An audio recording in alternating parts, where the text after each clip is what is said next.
죽은 남편이 밤마다 돌아왔습니다. 따뜻한 체온으로 살아있는 사람처럼 그녀를 끌어안았지요. 하지만 마을의 한 노파는 경고를 합니다. 세 번째 밤을 넘기면 산 사람이 죽고 죽은 사람이 산다. 그녀는 과연 어떤 선택을 했을까요? 지금부터 진짜 이야기가 시작됩니다. 안녕하세요. 야담 임혜창에 오신 걸 환영합니다. 영상 시작하기 전에 구독과 좋아요로 여러분의 사랑을 부탁드립니다. 조선 중엽, 한양에서 사흘거리에 있는 작은 고을에 소연이라는 여인이 살고 있었습니다. 21살의 꽃다운 나이에 혼례를 올렸지만 신방을 차린 지 겨우 사흘 만에 남편 정우는 갑작스러운 열병으로 숨을 거두고 말았습니다. 이게 무슨 복 없는 팔자한 말이냐? 시어머니는 통곡했고 마을 사람들은 혀를 찼지요. 소연은 아내로 살아본 기억보다 과부로 살아갈 날이 훨씬 더 길어졌습니다. 혼례복도 채 벗기 전에 상복을 입은 그녀의 얼굴엔 눈물조차 마를 겨를이 없었습니다. 장례는 초라하게 치러졌습니다. 정운의 집안은 가난했고 문상객도 많지 않았지요. 관을 땅에 묻는 순간 소연은 무릎을 꿇고 흙바닥에 이마를 찧었습니다. 서방님, 어찌 저를 이리 두고 가십니까? 하지만 대답은 없었습니다. 다만 차가운 바람만이 그녀의 머리채를 스치고 지나갔을 뿐입니다. 그날 밤 소연은 텅 빈 방 안에 혼자 남겨졌습니다. 시어머니는 친척집으로 가고 초가집엔 그녀만 덩그러니 있었지요. 촛불 하나가 방 안을 겨우 밝히고 있었습니다. 소연은 정운이 입었던 적삼을 꺼내 품에 안았습니다. 그의 채취가 희미하게 남아 있었고 그것만으로도 가슴이 미어졌습니다. 서방님, 저 혼자 어찌 살라고 이러십니까? 그녀는 적삼을 끌어안고 흐느꼈습니다. 신혼 사흘, 겨우 사흘이었습니다. 서로의 온기를 나누고 서로의 숨결을 느끼고 서로를 알아가기 시작했을 뿐인데 보고 싶습니다. 서방님, 너무 보고 싶습니다. 소연의 눈물이 적삼을 적셨습니다. 다음 날도 그 다음 날도 소연은 울었습니다. 밥도 제대로 넘기지 못했고 잠도 이루지 못했습니다. 그저 정운의 옷을 안고 그의 이름을 부르며 하루하루를 보냈지요. 서방님, 한 번만 더 뵙고 싶습니다. 단 한 번만이라도. 소연은 밤마다 하늘을 향해 빌었습니다. 그리고 장례를 치른 지 3일째 되는 밤. 소연은 여느 때처럼 촛불을 켜고 방 안에 앉아 있었습니다. 정운의 적삼을 끌어안은 채 눈물을 흘리고 있었지요. 그때였습니다. 방문이 스르륵 열리는 소리가 들렸습니다. 바람도 불지 않았는데 말이지요. 소연은 고개를 들었습니다. 그리고 그 순간 숨이 멎는 줄 알았습니다. 어둠 속에서 누군가가 걸어 들어오고 있었습니다. 달빛에 비친 그 얼굴은 분명 죽은 남편 정운이었습니다. 서방님? 소연의 목소리가 떨렸습니다. 정운은 아무 말 없이 그녀에게 다가왔습니다. 한 걸음, 두 걸음. 그의 발소리는 들리지 않았지만 그가 내뿜는 기운은 너무나 생생했습니다. 소연. 정운이 그녀의 이름을 불렀습니다. 그 목소리에 소연은 눈물이 쏟아졌습니다. 서방님, 정말 서방님이십니까? 소연은 일어나 그에게 달려갔습니다. 뒷걸음질도 두려움도 없었습니다. 그저 그리운 사람을 향한 간절함만 있었지요. 정운이 그녀를 받아 안았습니다. 소연은 그의 품에 얼굴을 묻으며 흐느꼈습니다. 보고 싶었습니다, 서방님.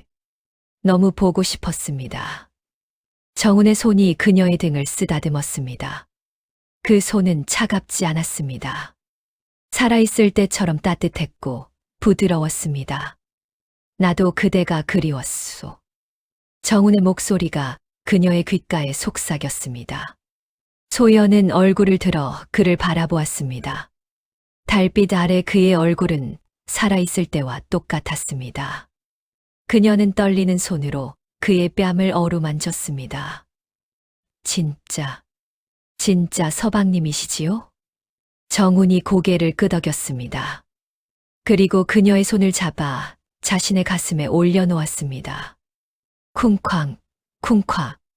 심장이 뛰고 있었습니다. 죽은 사람에게 있을 리 없는 박동이었습니다. 서방님.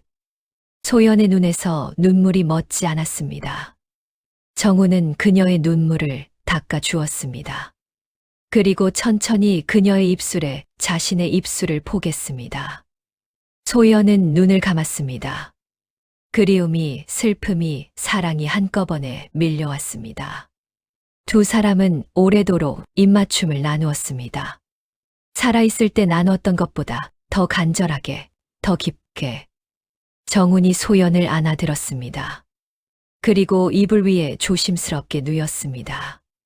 촛불이 흔들렸습니다. 방 안엔 둘만의 숨소리가 가득했습니다.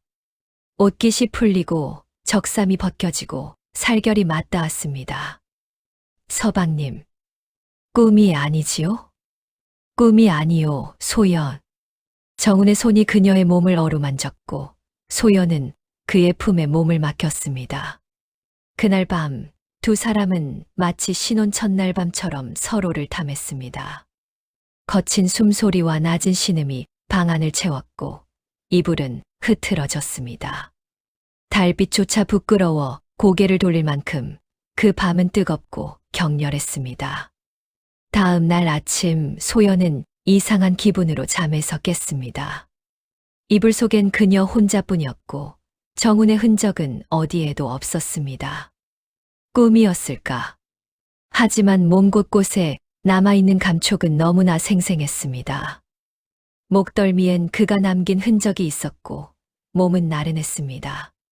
소연은 떨리는 손으로 노스의 거울을 들었습니다. 그리고 깜짝 놀랐습니다. 거울 속 자신의 얼굴이 전날과 달랐기 때문입니다. 볼엔 혈색이 돌았고 눈동자엔 묘한 광채가 감돌았습니다. 마치 새색시처럼 윤기가 흘렀지요. 이게 무슨... 소연은 황급히 거울을 내려놓았습니다.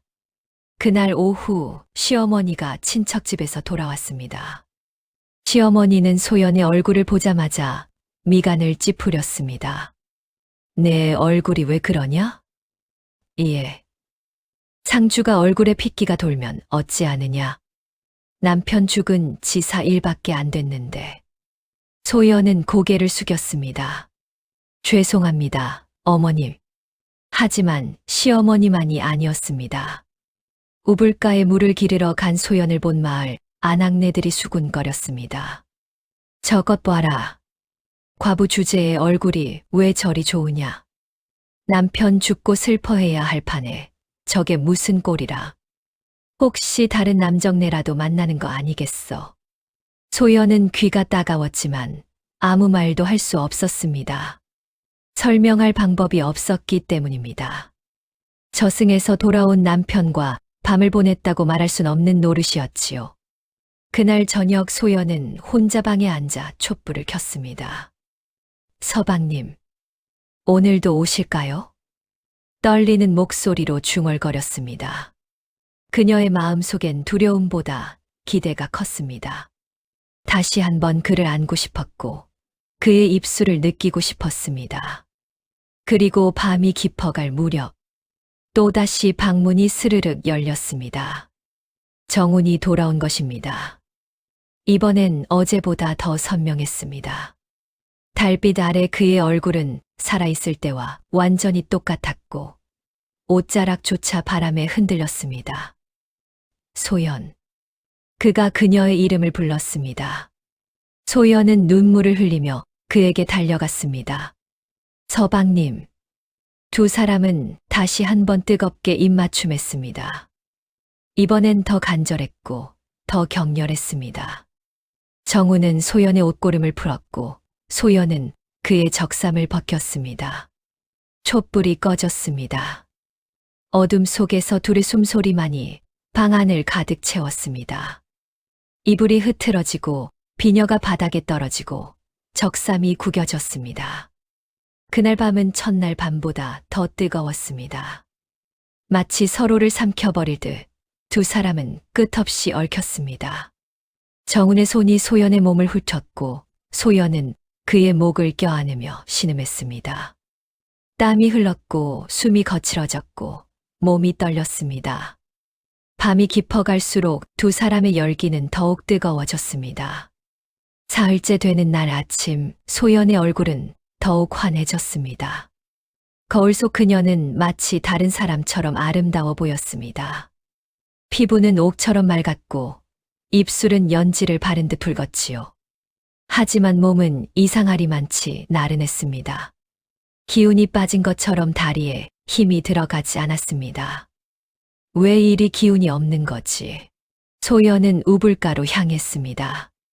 찬물로 얼굴이라도 씻으면 정신이 들 것 같았기 때문입니다. 그때 마을 어귀에서 지팡이를 짚고 있던 노파 하나가 소연을 불러 세웠습니다. 아가, 잠깐. 노파는 주름투성이 얼굴에 탁한 눈동자를 가진 마을에서 가장 나이 많은 이였습니다. 사람들은 그녀를 귀신 보는 할멈이라 불렀지요. 무슨 일이십니까, 할머님? 소연이 공손히 물었습니다. 노파는 소연의 얼굴을 빤히 들여다보았습니다. 그리고 한숨을 길게 내쉬었습니다. 아가, 넌 지금 죽음으로 가는 길을 걷고 있구나. 예. 소연의 얼굴이 굳었습니다. 노파는 지팡이로 땅을 두드리며 말했습니다. 밤마다 찾아오는 것이 있지? 소연의 숨이 멎었습니다. 그것이 누구인지는 모르겠으나 분명한 건 하나다. 노파의 목소리가 낮게 깔렸습니다. 홀령과 3번 밤을 함께하면 산 사람이 죽고 죽은 사람이 산다. 그게 무슨? 이미 2번을 보냈구나. 내 얼굴을 보니 알 수 있다. 노파는 소연의 손목을 움켜잡았습니다. 소나기 힘이 무척 셌습니다. 3째 밤은 절대 넘기지 마라. 넘기는 순간 내 목숨은 저승으로 넘어간다. 소연은 온몸이 얼어붙는 것 같았습니다. 하지만 서방님은 저를 사랑합니다. 저를 해칠 리 없어요. 노파가 고개를 저었습니다. 사랑, 홀령에게 사랑 따윈 없다. 그저 이승에 남고 싶은 집착만 있을 뿐이지. 아닙니다. 서방님은 그런 분이 아니에요.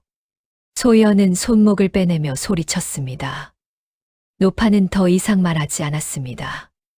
다만 쓸쓸한 눈빛으로 소연을 바라볼 뿐이었습니다. 후회하지 말거라, 아가. 선택은 내 몫이니. 소연은 뒤도 돌아보지 않고 집으로 달려갔습니다. 가슴이 두근거렸고 머릿속이 복잡했습니다. 노파의 말이 사실일까? 아니면 헛소리일까? 하지만 한 가지는 확실했습니다. 오늘 밤이 3번째 밤이라는 것. 그리고 정훈이 분명 다시 찾아올 거라는 것. 해가 지고 어둠이 내렸습니다. 소연은 촛불을 켜고 방 안에 앉아 있었습니다. 손은 떨렸고 입술은 바짝 말라 있었습니다. 오늘은 어찌해야 하나. 그녀는 떨리는 목소리로 중얼거렸습니다. 마음 한구석에선 노파의 경고가 울렸지만 다른 한구석에선 정훈을 향한 그리움이 불타올랐습니다. 그리고 자정이 지날 무렵 방문이 천천히 열렸습니다. 정훈이 들어왔습니다. 이번엔 이전보다 훨씬 더 생생했습니다. 숨소리, 체온, 심장 박동까지 모두 살아있는 사람과 똑같았지요. 소연은 눈물을 흘리며 그를 바라보았습니다. 서방님. 정훈은 미소 지었습니다. 그리고 그녀에게 손을 내밀었습니다.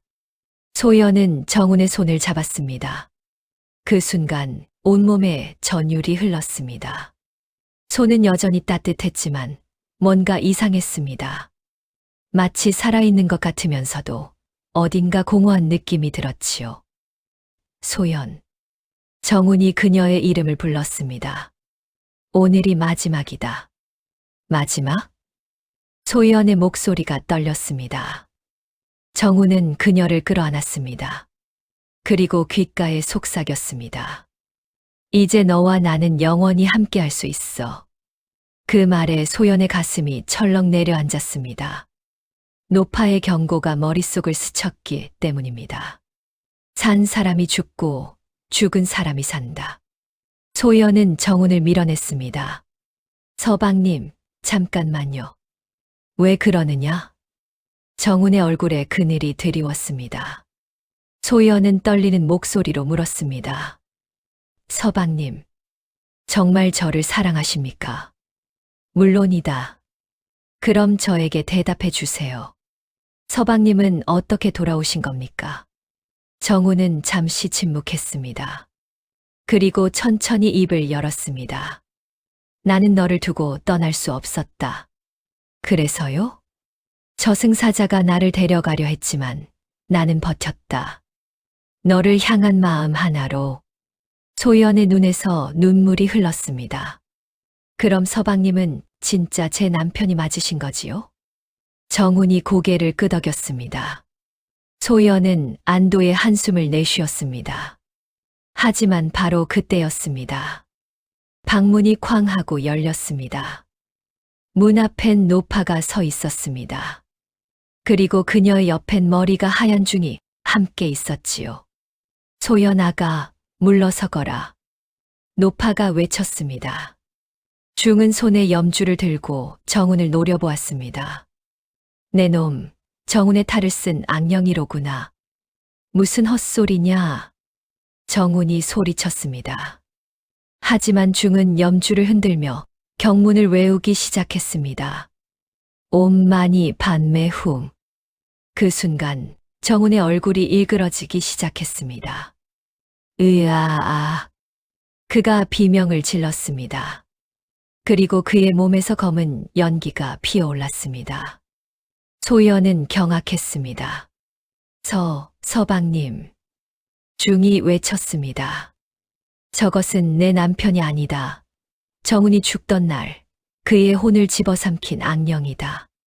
거짓말. 하지만 정훈의 얼굴은 점점 변하고 있었습니다.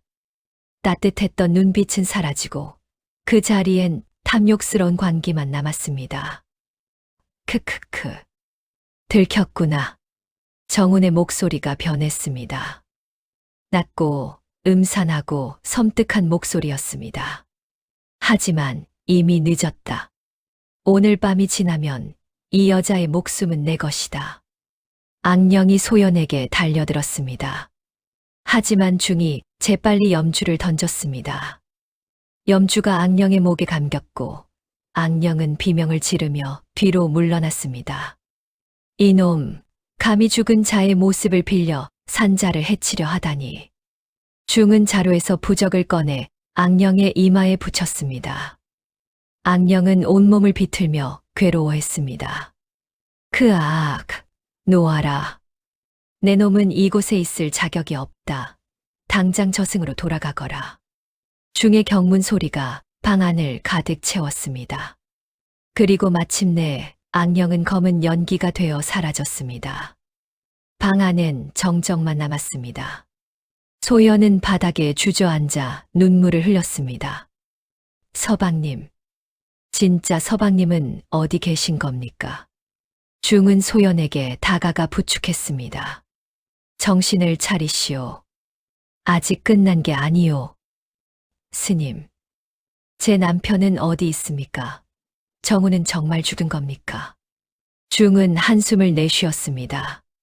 당신 남편의 혼은 악령에게 갇혀 있었소. 하지만 이제 악령이 사라졌으니 그때였습니다. 방 안에 희미한 빛이 피어오르기 시작했습니다. 달빛보다 부드럽고 촛불보다 따뜻한 빛이었지요. 그 빛 속에서 한 남자의 형상이 나타났습니다.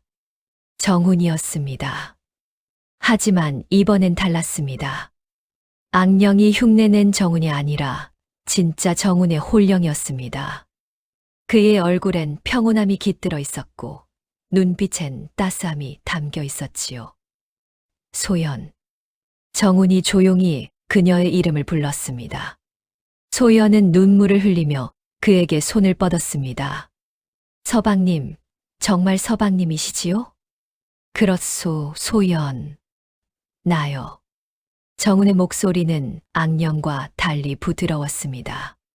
그는 소연에게 다가왔지만 그녀를 만지지는 않았습니다. 미안하오. 내가 죽은 뒤 악령이 내 모습을 빌려 당신을 괴롭혔소. 아니에요. 서방님, 저는 소연은 말을 잇지 못했습니다. 지난 사흘 밤을 생각하니 부끄러웠고 또 슬펐습니다. 정우는 슬픈 눈으로 그녀를 바라보았습니다. 악령이 당신의 생기를 빨아먹었소. 만약 오늘 밤까지 함께 했다면 그는 더 이상 말을 잇지 못했습니다. 소연은 고개를 저었습니다. 하지만 저는 살아있지 않습니까? 그것만으로도 충분합니다. 소연. 정훈의 얼굴에 안타까움이 스쳤습니다. 나는 이제 떠나야 하오. 더 이상 이곳에 머물 수 없소. 아니에요. 가지 마세요. 소연이 울부짖었습니다. 정훈은 씁쓸하게 미소 지었습니다. 당신과 혼례를 올리고 신방을 차린 사흘이 내 생에 가장 행복한 날들이었소. 저도 그래요, 서방님. 하지만 나는 죽었소. 그리고 당신은 살아있소. 정우는 천천히 뒤로 물러났습니다. 빛이 점점 희미해지기 시작했습니다. 소연, 당신은 다시 살아야 하오. 나를 잊고 다시 웃고 다시 사랑하시오. 그럴 수 없어요. 저는 서방님 없이 못 삽니다. 소연은 그에게 달려가려 했지만 노파가 그녀를 붙잡았습니다. 놓아주세요. 제발. 정우는 고개를 저었습니다. 소연, 나를 사랑한다면 제발 살아주시오. 서방님, 당신이 행복해야 나도 편히 갈 수 있소. 정훈의 목소리가 점점 작아졌습니다. 빛은 거의 사라졌고 그의 형상도 흐릿해졌습니다. 부디 건강하시오.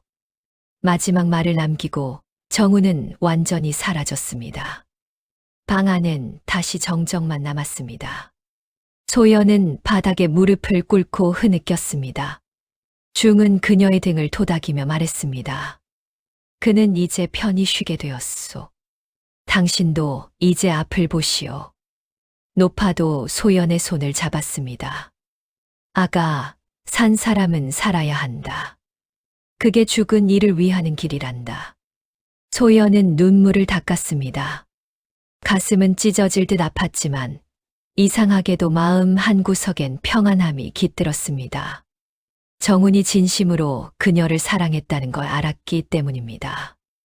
그리고 그가 이제 편히 쉬고 있다는 걸 알았기 때문입니다. 다음 날 아침, 중은 소연과 노파를 불러 모았습니다. 어젯밤 나타난 악령에 대해 말해 주어야 할 것이 있소. 중의 얼굴은 무거웠습니다. 저 악령은 누구였습니까? 소연이 물었습니다. 중은 한숨을 내쉬며 말했습니다. 저 악령은 원래 이 마을에 살던 사내였소. 이름은 성문. 성문. 소연은 그 이름을 들어본 적이 있었습니다. 10여 년 전 마을에서 젊은 나이에 갑자기 죽은 총각이 있었다는 이야기를 들었지요. 중이 이어서 말했습니다. 성문은 살아생전 한 여인을 사모했소. 하지만 그 여인은 다른 남자와 혼인했지요. 그래서 성문은 절망 끝에 스스로 목숨을 끊었소. 그리고 원한에 사로잡혀 악령이 되었소이다. 노파가 혀를 찼습니다. 집착이 사람을 귀신으로 만들었구만. 중은 고개를 끄덕였습니다. 그 뒤로 성문의 악령은 이 마을에서 혼례를 올린 신부들을 노렸소. 특히 사흘 만에 남편을 잃은 여인들을 말이오. 소연의 얼굴이 창백해졌습니다. 그럼 저만 노린 게 아니란 말씀입니까? 그렇소. 당신 전에도 희생자가 있었소. 중은 소매에서 낡은 기록을 꺼냈습니다. 5년 전 이웃마을에서 혼례 나흘 만에 남편을 잃은 여인이 있었소. 그녀 역시 밤마다 죽은 남편이 찾아온다고 했지요. 그 여인은 어떻게 되었습니까? 중은 눈을 감았습니다. 세 번째 밤을 넘겼소. 그리고 다음 날 아침 차가운 시신으로 발견되었소이다. 소연은 온몸에 소름이 돋았습니다. 만약 중과 노파가 오지 않았다면 자신도 그렇게 되었을 것입니다. 하지만 이제 성문의 악령은 완전히 사라졌소. 중이 염주를 들어 보이며 말했습니다. 이 염주는 1000년 된 사찰의 것이요. 악령을 완전히 소멸시킬 힘이 있지요. 정말 다시는 나타나지 않습니까? 그렇소. 성문은 이제 윤회의 수레바퀴 속으로 들어갔소. 다시는 이 세상에 해를 끼칠 수 없소이다. 소연은 안도의 한숨을 내쉬었습니다. 노파가 소연의 손을 잡았습니다. 아가, 이제 편히 살 거라. 내 남편도 편히 쉬게 되었고 악령도 사라졌으니. 소연은 고개를 끄덕였습니다. 그날 오후 마을 사람들이 모여들었습니다. 소문이 퍼진 것입니다. 소연댁에 악령이 나타났다던데 중께서 악령을 쫓아냈다지 않소. 중은 마을 사람들 앞에서 사실을 밝혔습니다. 여러분, 앞으로 이 마을에선 악령의 피해가 없을 것이오. 하지만 명심하시오. 중의 목소리가 엄숙했습니다. 죽은 이에 대한 집착은 독이오. 보내야 할 때 보내지 못하면 산 자도 죽은 자도 모두 고통받게 돼요. 마을 사람들은 고개를 끄덕였습니다. 그날 이후 마을에선 더 이상 이상한 일이 일어나지 않았습니다. 소연은 조용히 남편의 제사를 지냈고 매일 아침 그의 무덤에 꽃을 올렸습니다. 하지만 이젠 눈물을 흘리지 않았습니다. 정훈이 편히 쉬고 있다는 걸 알았기 때문입니다. 1년이 흘렀습니다. 소연은 여전히 그 마을에서 살고 있었습니다. 시어머니는 친척집으로 들어갔고 소연은 혼자 작은 초가집을 지키며 살았지요. 마을 사람들은 처음엔 수군거렸지만 시간이 지나자 소연을 인정하게 되었습니다. 그녀는 성실했고 다른 이들을 도왔으며 언제나 밝은 미소를 잃지 않았기 때문입니다. 어느 봄날 소연은 우불가에서 물을 깃고 있었습니다. 그때 낯선 선비 하나가 마을로 들어왔습니다. 실례합니다. 이 근처에 주막이 있습니까? 선비는 30대 초반쯤 되어 보였고 온화한 인상을 가지고 있었습니다. 주막은 저 너머 고갯길에 있습니다. 소연이 공손히 대답했습니다. 선비는 고개를 숙여 인사했습니다. 감사합니다. 그리고 그는 떠나려다 멈춰 섰습니다. 혹시 이 마을에 중 한 분이 계시다고 들었습니다. 어디서 뵐 수 있을까요? 아, 해안 스님 말씀이십니까? 저 산 너머 암자에 계십니다. 감사합니다. 선비는 다시 한번 인사하고 떠났습니다. 소연은 그의 뒷모습을 물끄러미 바라보았습니다. 어딘지 정훈과 비슷한 느낌이 들었기 때문입니다. 며칠 후 선비는 다시 마을에 나타났습니다. 이번엔 암자에서 내려오는 길이었지요. 그는 우연히 소연과 마주쳤습니다. 아, 지난번 그 안악내시군요. 예, 스님을 만나고 오시는 길입니까? 그렇습니다. 해안 스님께 가르침을 청했지요. 선비는 잠시 망설이다 말했습니다. 실은 제 아내가 1년 전에 세상을 떠났습니다. 아, 소연의 얼굴에 안타까움이 스쳤습니다. 저는 아내를 보내지 못하고 집착하고 있었습니다. 하지만 스님께서 말씀해 주셨지요. 무슨 말씀을요? 진정한 사랑은 잡는 것이 아니라 놓아주는 것이라고. 소연은 가슴이 뭉클했습니다. 정훈이 마지막으로 했던 말이 떠올랐기 때문입니다. 당신이 행복해야 나도 편히 갈 수 있소. 선비가 물었습니다. 안악내도 누군가를 잃으신 것 같군요. 어떻게 아셨습니까? 눈빛을 보면 알 수 있습니다. 선비는 부드럽게 미소 지었습니다. 하지만 당신은 이미 그분을 놓아주셨군요. 그래서 이렇게 평온해 보이는 겁니다. 소연은 고개를 끄덕였습니다. 그렇습니다. 저는 남편을 보냈습니다. 그래야 그이도 저도 편할 수 있으니까요. 훌륭하십니다. 선비는 진심으로 감탄했습니다. 그날 이후 선비는 종종 마을을 찾았습니다. 처음엔 스님을 찾아뵙기 위해서였지만 점차 소연을 만나기 위해서이기도 했습니다. 두 사람은 천천히 서로를 알아갔습니다. 선비의 이름은 미미였고 한양에서 그를 가르치는 선비였습니다. 아내를 잃은 슬픔에서 벗어나기 위해 이곳까지 왔다고 했지요.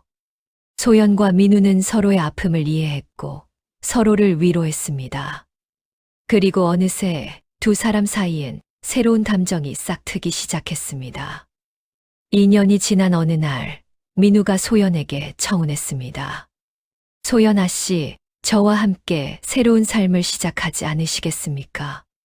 소연은 망설였습니다. 정훈에 대한 미안함이 들었기 때문입니다. 하지만 그녀는 알고 있었습니다. 정훈이 마지막으로 했던 말을. 당신은 다시 살아야 하오. 나를 잊고 다시 웃고 다시 사랑하시오. 소연은 눈물을 흘리며 고개를 끄덕였습니다. 예, 민우 도령님 함께 하겠습니다. 그날 밤 소연은 정훈의 무덤 앞에 섰습니다. 서방님, 저는 이제 다시 살아가려 합니다. 용서해 주세요. 바람이 불었습니다. 마치 정훈이 대답하는 것처럼 따뜻하고 부드러운 바람이었습니다. 소연은 미소 지었습니다. 그리고 돌아섰습니다. 새로운 삶을 향해, 새로운 사랑을 향해 걸어갔습니다. 옛말에 이런 말이 있습니다. 집착은 독이요. 놓아줌은 약이다. 죽은 이를 사랑하는 마음은 아름답지만 그 사랑이 집착이 되면 산 사람도 죽은 사람도 모두 괴로워집니다. 진정으로 사랑한다면 때로는 놓아주는 것이 가장 큰 사랑입니다. 그리고 산 사람은 다시 살아가야 합니다. 그것이 죽은 이를 진정으로 기리는 길이니까요. 여러분의 고향이나 지역에도 이런 전설이나 이야기가 있나요?